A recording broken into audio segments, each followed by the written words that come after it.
Hello everyone, আসসালামু আলাইকুম। Welcome back to my channel. আশা করছি আপনারা সবাই ভালো আছেন। আমিও আলহামদুলিল্লাহ অনেক ভালো আছি। প্রতিদিনের মতো আজকেও আরও একটি ভিডিও নিয়ে আপনাদের মাঝে হাজির হলাম। সকাল সকাল ঘুম থেকে উঠে ব্রেকফাস্টের জন্য কিচেনে ঢুকে গেলাম। সকাল সকাল বললে ভুল হবে, তখন প্রায় বাজে 11টার পর। তখন আমরা ঘুম থেকে উঠেছি। আজকে বাচ্চাদের স্কুল কলেজ বন্ধ ছিল, তাই একটু লেট করেই ঘুম থেকে উঠেছিলাম। নাস্তা শেষ করে তারপর দুপুরে রান্না বাড়ার সাথে সাথে বসিয়ে দিয়েছি, কেননা অনেক লেট করে যেহেতু ঘুম থেকে উঠেছি। দুপুরের খাওয়া দাওয়াটা তো ঠিক জাস্ট টাইমেই হতে হবে। আমাদের সকালের নাস্তাটা যত দেরি হোক না কেন, দুপুরের খাবার, সন্ধ্যের নাস্তা, এমনকি রাতের খাবার ঠিক জাস্ট টাইমেই হয়।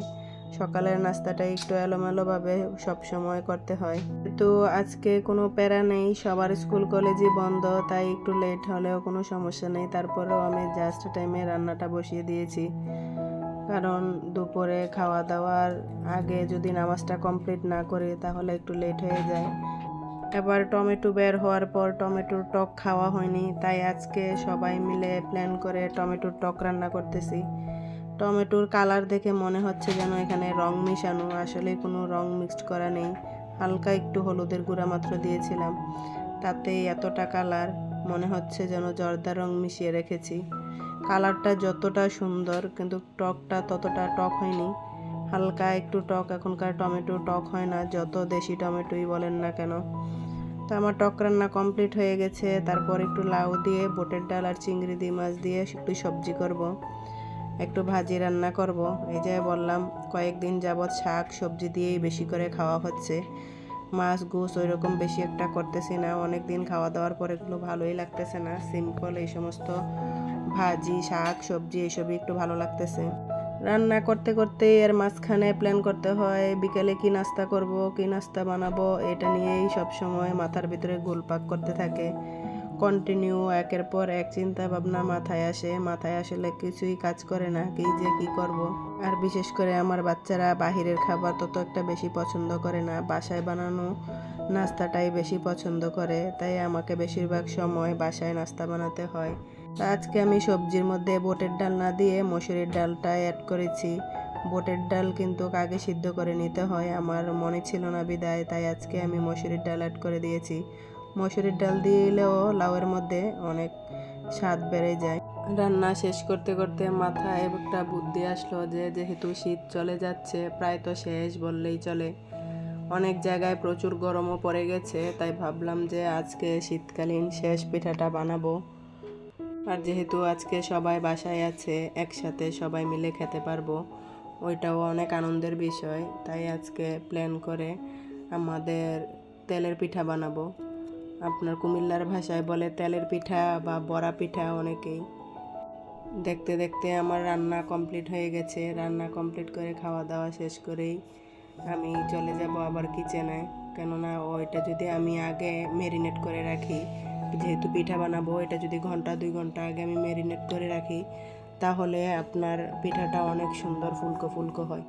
তো ওইটা ম্যারিনেট করে আমি আবার একটু বের হয়েছিলাম বাজার করার জন্য।